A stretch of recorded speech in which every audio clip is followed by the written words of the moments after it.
Good morning, good afternoon, and good evening, folks. Welcome to Karate Without Belt. I'm John. And I'm Jeremy. Welcome, folks. First at the top, please donate to the Sherry Castle donation fund. You'll find that in the link below. Thanks to everybody who's been listening, liking, subscribing, all that fun stuff. Jeremy, how the hell you been doing? Welcome back. I'm doing all right. It's just kind of wrapping up with Christmas and all that kind of stuff. So it's been kind of crazy that way, along with trying to get work done with everybody leaving for the holidays and stuff. So that time of year. Yes, I think we're now past the shortest day of the year, so hooray for the days getting longer. Yes, and thank goodness this is the last weekend before Christmas, and shopping. So as I was told, this is oh crap weekend. So it's like everybody's forgetting what they bought, and so it's like everybody's just being nutty and just going, oh crap, I gotta go buy this. Oh crap, I gotta go buy that. So being on the roads definitely shows that real well. So that's all right. Yeah, I've got no. I'm really glad I'm not in the States for Christmas again this year because Christmas is not usually overstated in Japan, and in fact it's like seen as more as like a boyfriend girlfriend holiday Ah, where we have to go out and get Kentucky Fried Chicken. In fact, we must reserve our Kentucky Fried Chicken. it works for me. So those it's actually good. So I'm more of a Popeyes man myself. Popeyes is a place you could go practice martial arts at because apparently they're starting fights and lines over the new chicken sandwich. So yeah. Well, yeah, one guy who got stabbed on it, and stabbed to death. Yeah, that was ridiculous. But so don't get me chicken. wrong. I love a good chicken sandwich, but man, I'm not taking somebody out for some chicken sandwich. Forget it. That's uncalled for. That's just crazy. I mean, So at what point do you make that decision that that chicken sandwich is worth human life?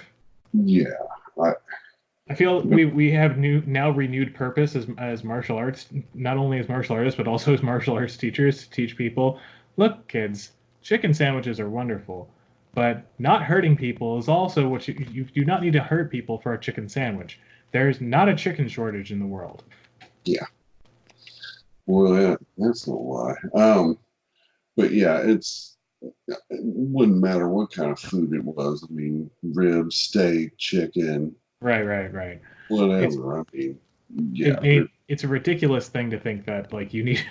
I mean, I understand a bank. People would want to go like you would have to defend yourself there, like a place that's got like very expensive goods or something like that, like a jewelry store. But like a chicken shop. yeah, yeah. That's a little crazy. Now there's an older retired lady that comes in and works part time where I work at, and she makes these cupcakes, and literally when it gets announced, the union guys will literally come in from 120 miles away and pick up one of those cupcakes. And I will say, they're like awesome. I'm not doubting that, but yeah, I do see that every once in a while. But that's about the level of exceptionalism on any food item I've ever seen. But it's justifiable too. We're not going out and fighting Hoffa men over cupcakes. Yeah, no, no. Just take a little hour and a half drive. All right, cupcake. All right. There you go, cupcakes for Christmas. Hey, there you go. God, I would love a cupcake. Right now. My kind of New Year's resolution is just kind of keep sugar out of like maybe one thing a week is to have like a little thing of sugar to keep sugar as far away as I can on a daily basis. And I mean like artificial sugar. Not that I really have a huge problem with it, but it's just my dad's got the diabetes and other people I know got the diabetes, and it's just not something you really want to deal with. Yeah, absolutely. Cool. So we were talking a little bit before.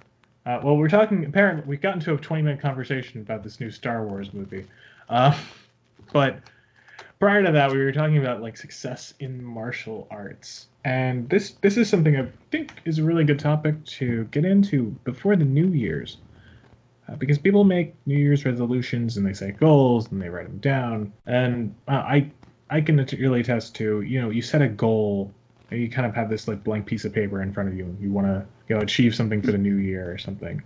You might write down like one goal or two goals or three goals, and then you kind of end up sitting there for half an hour and writing down pretty much everything that you want to do, and then achieving none of it, right? Yeah, yeah, absolutely. I maybe that's just me. Maybe I'm just a complete failure at writing things down and achieving them. But I think today talking about what is success, and kind of what are the, I don't want to say ingredients, but what is the kind of like central base code for success? Going from idea to action, in the martial arts and in the things surrounding martial arts. I hate to give my standard answer. I think it just depends on each person. It really does. Flipping adult diapers. Yeah, I know. I want a sponsorship. Yeah, no doubt. You mentioned them so much. Yeah, I know. It's something. Yeah, but I do think it is upon each person's individual what they're wanting to accomplish. What's I remember what was interesting is there was one year I was dead set. I'm like, I really want to learn and understand comma. And I took to it and I was going after it. And I just got to a point where I was like, okay, I've learned some basics about this, but this really does not speak to me at all. And I just like, I've practiced it from time to year over the years, but it was one of those goals that I set for myself. I accomplished it, but I looked back and was like, no, that time would have been better doing something else. But I did learn it learn some basics about it and learn some understanding of it, but it wasn't really fulfilling. And I was like, not really. So, I guess there's a couple ways to look at it. Well, even in that case, right? So you set out to learn comma and you achieved that goal. But was that a successful goal? Was that, I don't want to say it because that goal is too broad. It's not. But is success in this case an achievement, or is it just a feeling? Or is it, a sense of, being able to carry everything back into the whole? Well, I think that's one thing that I don't know if we should I guess we'll get into it right now about it. I think there's a couple ways to look at, when you achieve a goal or when you go out and set that parameter and you accomplish it. Was it producing the results that you actually wanted to, on top of, hey, yeah, I did accomplish this goal? Did it really further what I was looking for? Did it push me away? Did it leave a bad taste in my mouth? There are just different things like that. And so a lot of different questions, and that's just kind of how I look at it. Somebody else probably looks at it differently, and that's cool. But in a way, it did kind of enhance some of my training as I went forward. It was like I started asking the question, why do I want to learn this now? What's the purpose of me learning this? As opposed to possibly doing it later. Right. Or as opposed to, hey, I want to set this goal and learn it, as opposed to, why do I want to learn it? So in some ways, there were certain lessons that I got out of it that did benefit me later on. So go into talking about success. To my view, success, let me set it up like this. So how many times have we heard the term, the black belt is the white belt who did not quit? Which is true. That is very true, right? To a point. Yeah. But then how many times have we seen black belts who didn't quit, but they don't really seem to have understood much? So this is not to denigrate them necessarily as human beings. Yeah, no. Yeah, it's definitely a mindset. You talk about learn much, or I Or need I or advance. I mean, advancing or yeah, not advancing their skill level. yeah, they're kind Uh, of like they came in the door and they just kind of kept coming in the door, yeah. right? So, and there's nothing necessarily wrong with that. And the older I get, the more I realize how easy it is for something to keep. It doesn't something that doesn't necessarily need to be good or have a ton of quality, but Right. just keep going, right? Well, there are times I've experienced this, and some probably other people have too, where yeah, you're right. You just keep going, and sometimes it takes. Okay, I'm going. I'm doing the exact same thing that I've been doing, and I do it and do it and do it, and finally you'll hit a wall, or at least I have. Or a Maybe the peak, wall hit or me. I don't know, but one of the two. But basically, it's like, okay, it is. Do I need to change something up in my training? Am I missing something? What am I not looking at as opposed to just going through the motions? One, two, three, one, two, three, and then possibly what can I get out of this time in my training? So right. that's Focus on personal achievement and the success and then the feeling of success with that, but what that achievement should mean as opposed to what it actually does mean. So, I mean, this is kind of our like thesis, not our thesis, but kind of a thesis against rank because because it's promoting kind of maybe a false sense of achievement as opposed to actually being able to pressure test yourself to be able to use your martial arts. But I mean, that's what I see as like kind of the McDojoism, more like Joe Schmo, the McDojo owner, opens the McDojo. He doesn't really seem to really care too much about the martial arts aspect of it, right? He himself has opened this dojo. He gets like a 50 billion kids come in and come in and come out. He makes a lot of money off it. Could we objectively say he's successful in what his goals were? I mean, if his goal was to make a lot of money, I guess yeah, I guess it would be. But Was he a successful martial artist though? I mean, it's hard to tell at this point. Yeah, I'm not going to use the pins. All right, so it's just kind of. I mean, it just. No, I, no, that's I, that. But you kind of see I what mean, I'm trying to set up here. yeah, Like, I definitely see I see where you're going with it, but I think there's two problems to the one problem that you're trying to address. There's two sides of it as ooh, opposed to one. Where, like, look at prime example. One of the prime examples.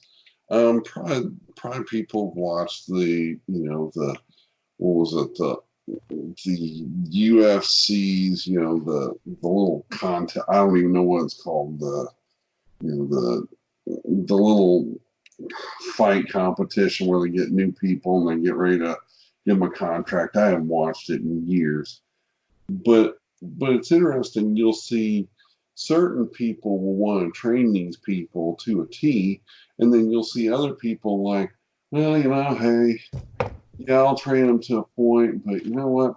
Let's go do something. Let's go to the arcade, or let's go play golf, or whatever. Something to And sometimes there is some value to taking things away, but when you're talking about possibly hitting goal for these people that you're trying to train, maybe that's not in their best interest. Maybe it is in yours, because maybe you want to go do whatever. But and I think some people who are dojo owners do that. But I also think some of these people who are dojo owners, yeah, they do the business side of it, but then on the other side, yeah, they're also training 2 to 4 hours a day on their own or with somebody else or trying to up their skills in the game too. So I think that's where I was getting at is there's right? two different problems with what you're addressing. So No, that's definitely true. So I mean, like obviously when I talk about this quote unquote make a dojo, here anywhere from the guy in What, sidekicks? no, still haven't seen that one. Just to I put. want to say Ferris Bueller's Day Off, but that's not the movie. The one with the guy with the glasses and the big hair. What Oh, bow to your Napoleon Dynamite. sensei? Napoleon Dynamite. That's the one. Yes. Like it's anywhere between like Napoleon Dynamite and like Cobra Kai, where you know what I mean. Like it's anywhere between those two type of mentalities. Um, that I don't honestly don't think are any sort of like recipes for success. And I kind of want to also talk about it in kind of more in this way too, where how many people have you seen be successful in martial arts, maybe outside of it? But they really haven't had necessarily many roadblocks. They've kind of had everything kind of set up for them to become successful. I've seen a handful, but They're there, right? yeah, yeah. There's a handful that have had quite the one road path, and it was pretty sweet along the way. But it seems like the people that I see that have some of the biggest successes have been people that do have roadblocks because they're the ones that are actually learning from them. Right. And so those people, I think this is the big difference between like the success and actually having achievement, where those people who like actually struggle with the roadblocks are like the stronger people. And like we kind of get into how did those people become more achievement based, is because I see it this way: the person who's had kind of everything kind of set up for them, right? They understand they've already had what I like to call like the shaved success, the small successes, right? This builds their ability to actually have bigger successes. Not always. Yeah, It's not like you like have some sort of metaphysical ability to be successful, but those people who ran into roadblocks maybe didn't have that, right? right. They kind of had to turn. They couldn't turn it to 90 because they'd never gone to like 40. Yeah, While the people who've had that kind of straight road could go from 10 to 20, already went from 10 to 20 to 30 to 40 to 50 to 60, to be able to get to a much higher level. So I think that's kind of one thing I wanted to point to, is that people who are successful from their own, they're not kind of given it, they don't come from it, they're not kind of baked to be it, they're not tailored to do it, need to when they look at how do I get good, right? We hear this a lot. How do I get better at martial arts? How do we become better? You have to find the kind of the small achievable things you can do, right? It's not losing 20 pounds, it's losing 5 pounds. It's not learning five kata, it's getting that one kata. It's not having the ability to do all those techniques, it's doing one of them. And then once you have all that down, then you can go and do the other. And it's not a checklist. It has to be organic. Right. Oh, absolutely. Yeah, definitely. It's one of the things that I have seen in the martial arts as well is I think some people can take a very safe road Right. as opposed to a very challenging road. I'm sure you've seen it. I'm sure a lot of people have seen it where it's like I'll never forget this one person. Their whole goal was to test for black belt and get their black belt. And I remember I was doing a prep Saturday or something for them and things like, just kind of getting them mentally ready to do it and stuff. Right. And I remember going up to this person afterwards and like, you know what? You're not ready for half the rank of black belt, much less black belt. It's like, you're not prepared. Of course, I was overridden, and it wasn't that they weren't a good person. It wasn't this. It wasn't that. What were they actually putting into their training? And I think that gets into a huge level of success / failure into your training as well. because you're definitely going to learn more from your failures if you're willing to look at it. I think that's a key that a lot of people. Oh, you learn a lot more from your failures. Yeah, you can if you're willing to look at it. If you're not willing to look at it, and you want everything to be nice and pretty and rosy and all that kind of stuff, I mean, yeah, great. I mean, you can live in fantasy land too, but it's not going to help you when you need it. That almost gives almost a false reality for people. Oh, well, yeah, I'm this, I'm that, I'm this, I've accomplished this and that and the other thing. And I'm great. You want a cookie? What? I don't know I don't know how to respond to that exactly. So, if that makes sense. So, Yeah, that makes perfect sense. And that, I guess the way I can kind of look at it that way is like calling it artificial achievement. One idea I've been playing with is like kind of natural progression of martial arts and artificial progression of martial arts. yeah. And so, like, what would be like a form of like natural progression of martial arts? What would that look like? Right? What would be the ingredients to actually be to having a progression of one's skill in martial arts that would make you more successful in terms of that, as opposed to what a lot of people tend to do is just listicle everything or chart everything or write everything down in this like, all right, well, these are the three things we're going to do, okay, and then after 5 months, these are the five things we're going to do, and then maybe you've been able to check off all those boxes, but is that just all isn't that just all artificial? They, are you going to be able to deal with the monster truck that's going to blindside you on your left, or will it be this kind of tunnel vision dojo type mentality?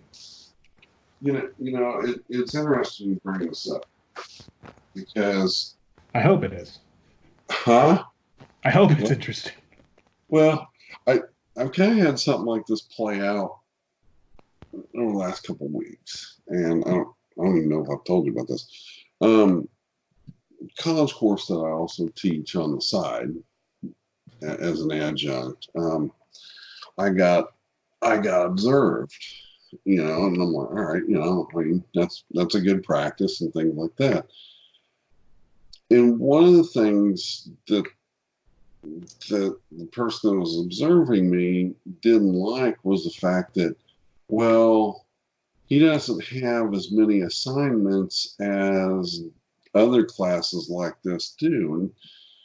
And so I go back and I'm like, okay, that's a little bit of a fair assessment, but what are those assignments entailing? Are they multiple guess, or are they actually trying to write out everything and actually describe the actual knowledge that someone does? Me, I like somebody to write something out. I want to see what their analysis is. I want to see that. And so it gets into this mentality. It gets into this mentality of check, check, check, check, check. You know, oh well, over here you got 10 different things, whereas over here you got 3 or 4 different things, and it's kind of like what you're saying. It depends. It depends on what is what's the meat behind it. I mean, if you're going to a fast food restaurant and yeah, okay, you're getting cheeseburgers, every single time, just a single cheeseburger, there's not a lot of meat to that. I'm not going to call out any restaurant or anything like that. There's just not that much. I mean, if you're getting a single cheeseburger, there's not that much. Now, if you Except if you're go going to to, Arby's.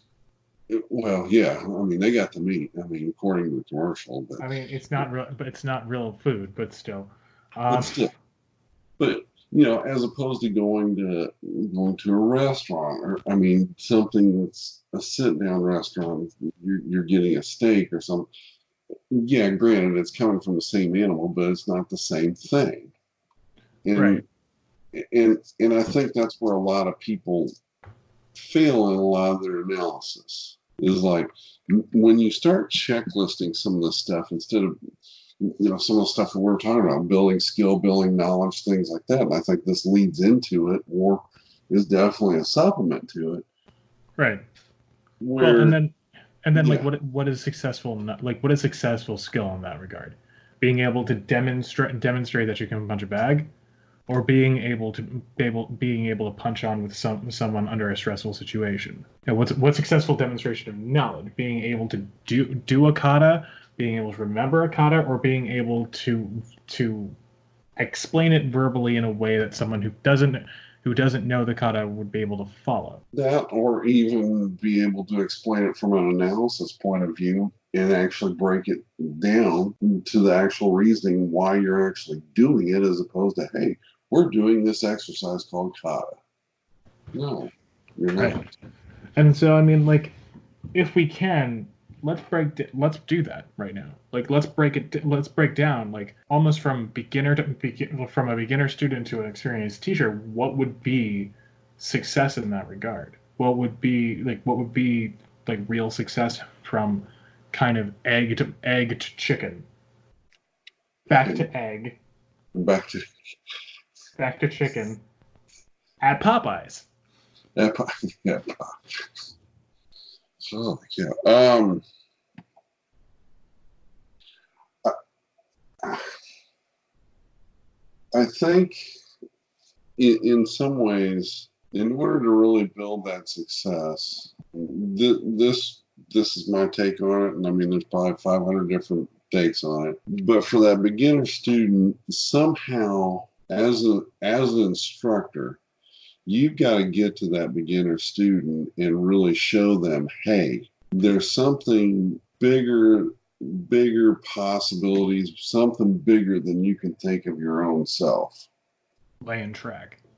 Yeah, I mean, it's like, Or getting I them to think, understand they need to lay track. yeah, exactly.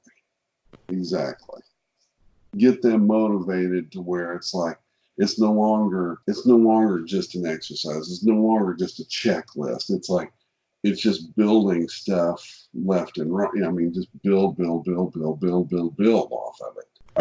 I guess that was one of the things when I started. I was just like, hey, I just want to learn. Let's just do this. Robbie would say, hey, you want to learn this? Sure, let's do it. You want to learn that? Sure, let's do it. I was pretty open to it. Probably a couple things I wish I wouldn't have been so open to it, but I think it enhanced my experience. I mean, definitely the time I was so stupid, I walked up to him and told him I don't think this knockout stuff works, and he knocks me out. That's probably not a good idea, but hey, It's learning in the negative, which isn't good, but you can learn from.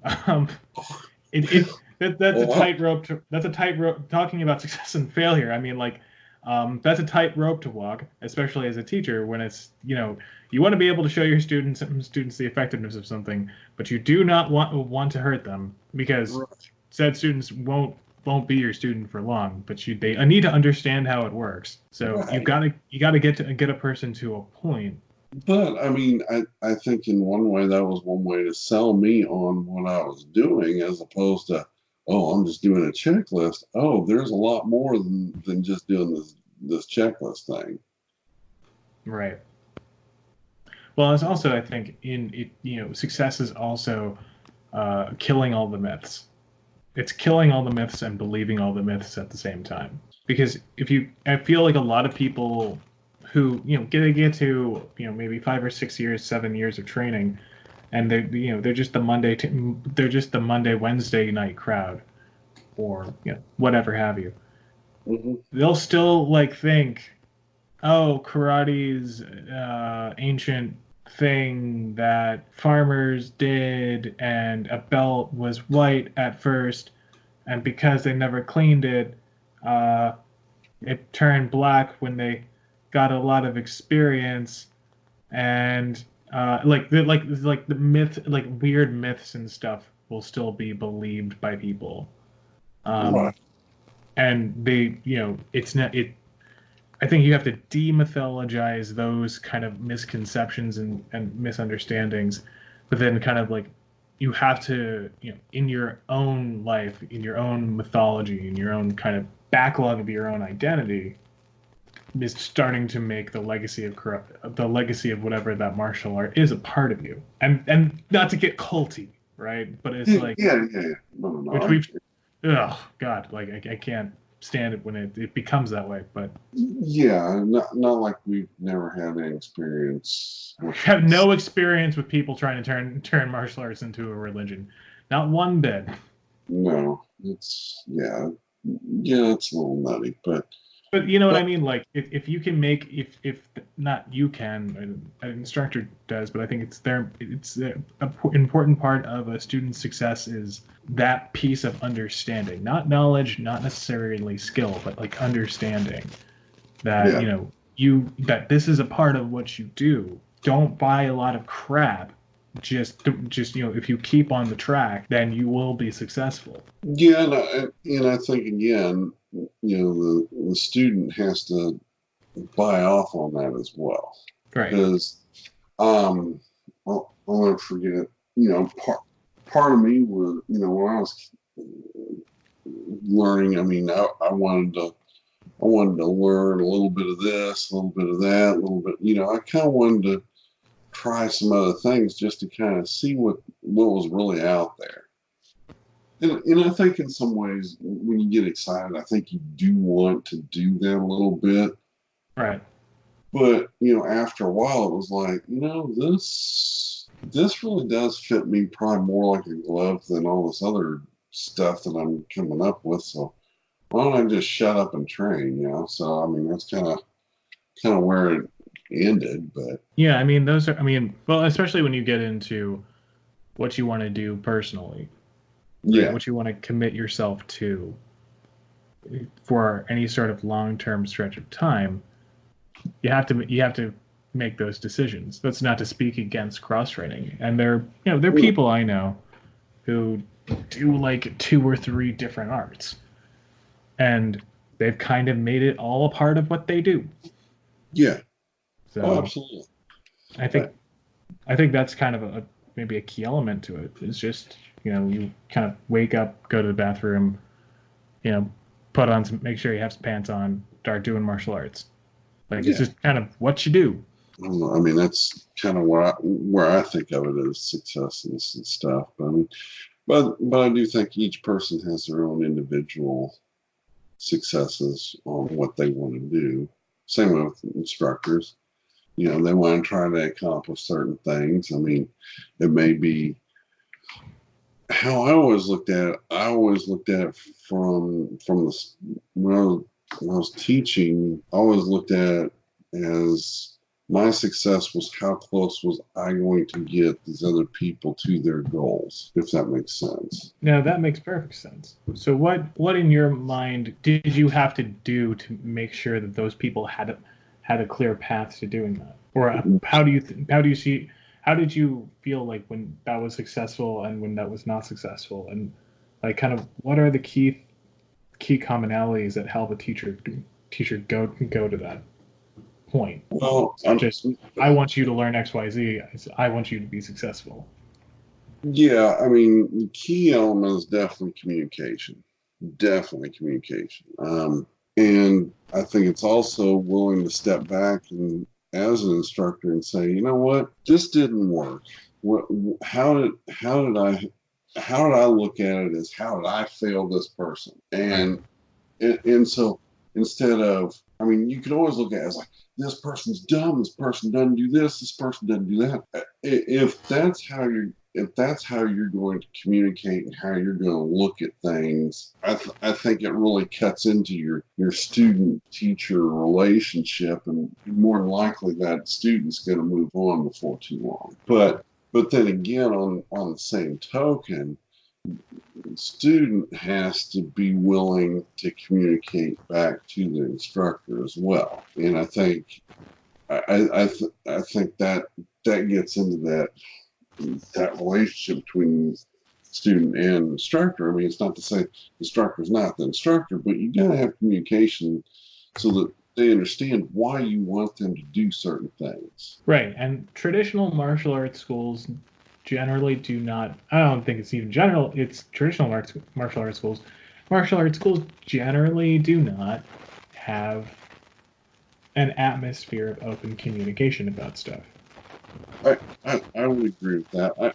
At least probably in the in the beginning, your, your first year, your first 18 months, I would probably agree with that, definitely.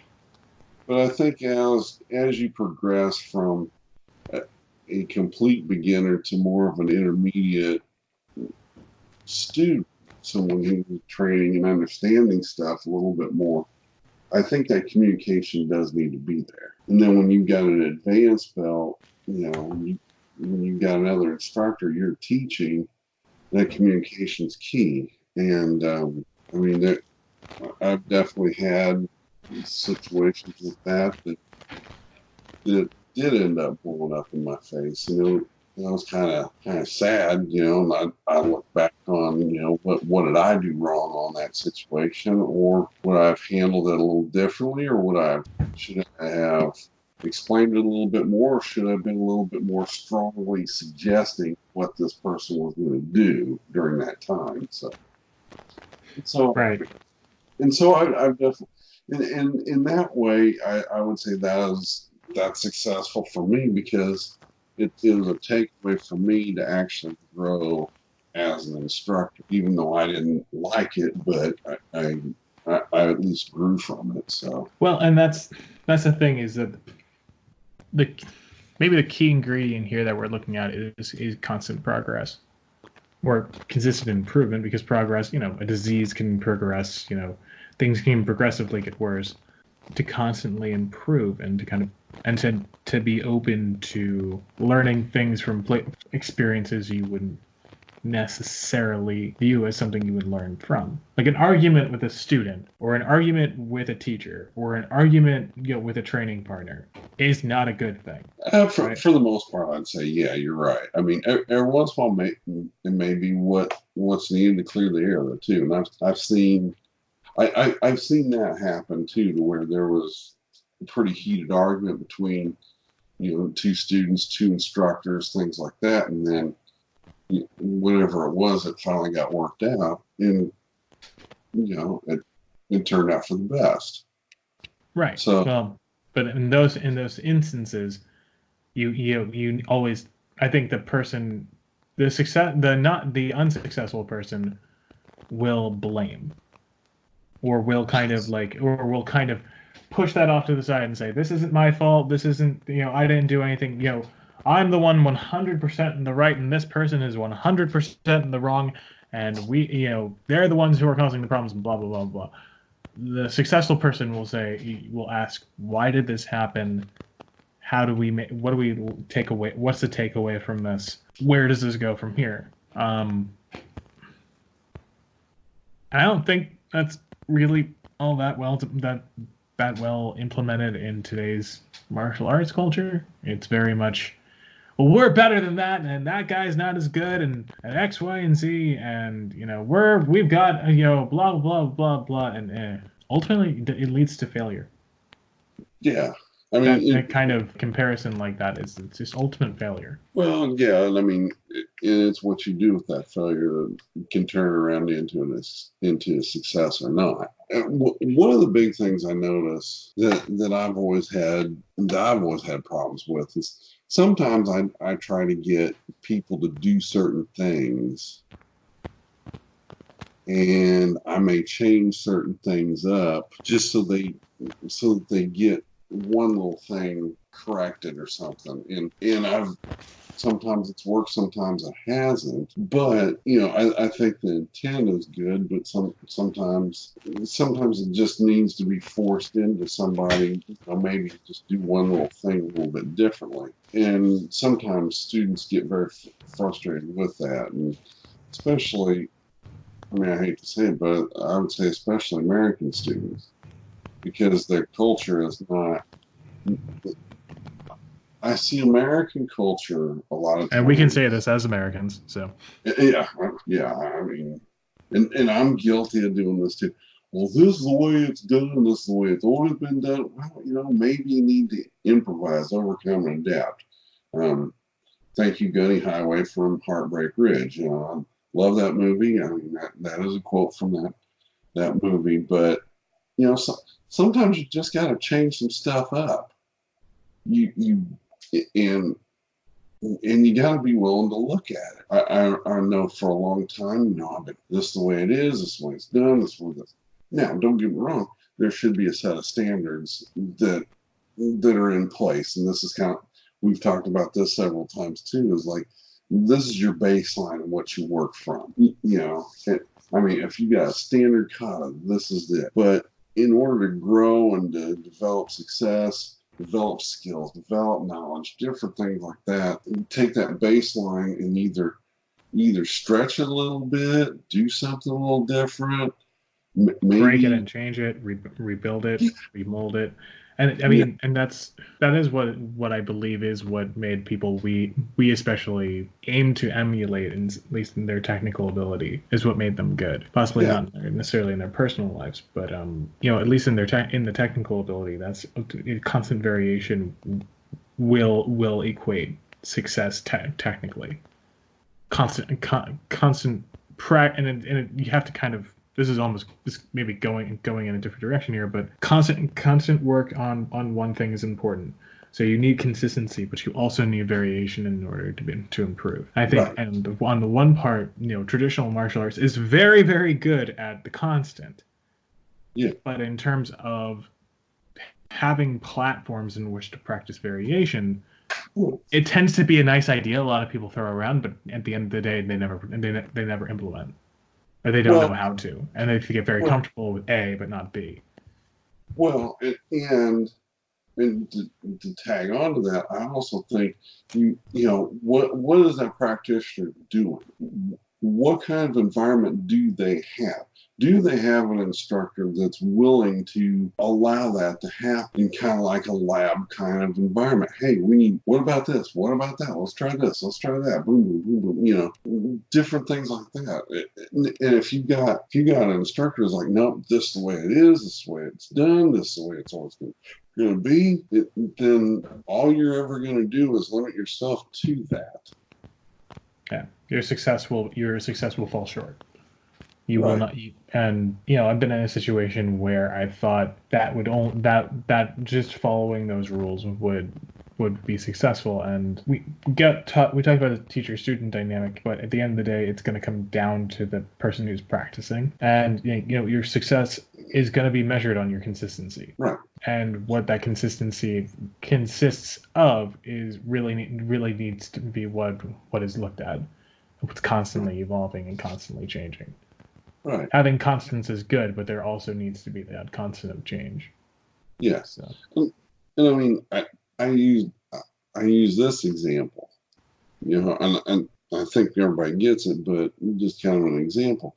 Like a lot of things that are going on right now is like a lot of people want higher wages here in the States. Well, if you are a short order cook or you work, let's say, at a fast food restaurant, okay? If all you do is cook burgers and you don't know how to put the burger together, you're really not stretching yourself. It's like you're not moving forward in what you can do. And I go back to a key quote in Apollo 13. Wow, we're jumping all over the culture references today. Like, woo! Hold on, strap in, get ready. Okay, Tom Hanks. Yes, no, it wasn't Tom Hanks, but anyway, it was a part whenever they'd already discussed whenever the ship was having a problem, and they're trying to move everybody into the little module that was going to land on the moon, and the guy who's from the company was like, "Was never designed that," and finally, the guy's like, "Look. Forget what it was supposed to be meant for. What can it do?" And I think as martial artists, trying to figure out what kind of successes we want to have, that's the key question. What can you do?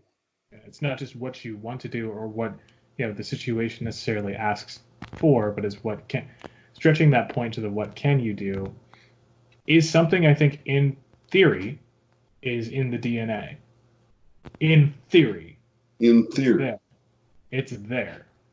but are you allowing your students or the students being allowed to do that? Or are What you just allowing yourself to do it? exactly? Or not do it? Yeah. So, I can't tell you how many times I've been afraid to actually go out running because I didn't think I could do it. Or how many times I didn't want to try to work on something because I didn't want to push myself to an edge that way because I'd be tired after that or whatever. Like that is the death of success. yeah, exactly. That is the death of success. So, and the life of success is built around that. And that's Absolutely. where success and failure, are become the two sides of the coin. Right. Absolutely. Absolutely. No, Cool. cool. I just got the thumbs up from Jeremy, so I think that means topic. End of discussion. We figured it out, kids. No, I don't know if we figured it out, but I don't know what else there is to say about. I mean, that I think that's what it really boils down to.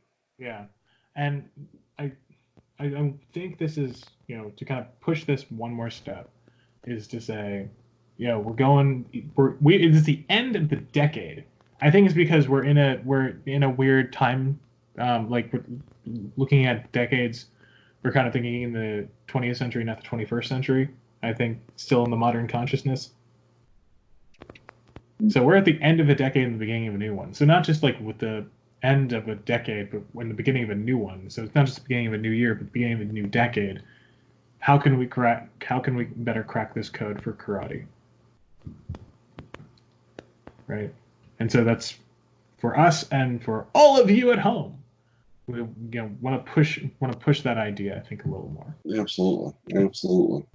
Cool. That nails it on that head, I think. So what's going on with you this week? I mean, we're recording on a Sunday, but this might actually not go out until Friday. So what are you working on this week? I'm going back to Tombow again. That's kind of what I've been working on this week, and I'm picking up some different things, and it's interesting some of the similarities that I'm seeing from Tombow to different empty hand and different weapons. It's not like I didn't see them before, but it's like it's a little bit more pronounced. Like, oh, okay, this enhances this enhances that, and how some of these things are actually interconnected. But for some reason, Tombow's always kind of been kind of a gateway for me to actually feel and see those things. Now, it may not be, exactly the weapon that I really choose to really work with, but for the most part. But a lot of times, if I'm trying to figure things out, I usually go to a Tombow a lot of times. So. Well, and I think other than bow, I think that tends to be a really good base weapon. Yeah. Where people can, it's not necessarily like it's something that you can reapply to other things a lot easier and simpler. And so I think that's why our Eskrima friend or our Anise friends feel like they can kind of reflect into other arts, and other arts can reflect into them with much more compatibility than I think like kenjutsu to karate. Yeah. Well, I mean, there's a lot of similarities when you really look at it. So. Yeah. Cool. I've might have to be faring the high seas this week. I don't know, but this week I'm just trying to get prepared for the new year. There's a couple of different things we'll be putting together for the new year in terms of video, and just getting that prepared, and hopefully people do enjoy seeing that what we're going to be putting up. And it's not necessarily trying to train for doing that, but it's more trying to demonstrate certain things, and you want to be able to demonstrate them properly and represent them properly. There's a lot of folk who get up on these things, and they're not necessarily keeping in mind that just kind of doing whatever they like to do in training, or whatever easy in training, doesn't necessarily represent what their training can be to go back to your Apollo 13 quote. Yeah, no, I got you. That's cool. Cool. Very cool. Well, you got anything to say to people before we get out for the holiday season? Merry Christmas, Happy Holidays, and I guess right now for all my fellow Kansas City friends, go Chiefs. You know, it's like, hey, there you go. So Yeah, it looked like what is it? The Eagles were up. Eagles were up against the Redskins. So yeah, that'll be a blowout, but that's all right. oh well. More, I mean, from the Eagles standpoint, I mean. Well, like, don't jinx it, man. I want to get to get to the playoffs. Yeah, I guess that is inter conference rivals, so it's interdivisional rivals, so that's always fun. But I hope you're enjoying Andy Reid. We didn't. Well, yeah, I mean he's football talk on Karate Without Belts. Well, he's been good for Kansas City. I can't complain. And Philadelphia people were just too angry at him most of the time to actually realize what he was trying to do. So yeah, so is what it is. Yep, it is. So well, and that's what it was, folks. So thanks you all for listening, and don't forget to keep training.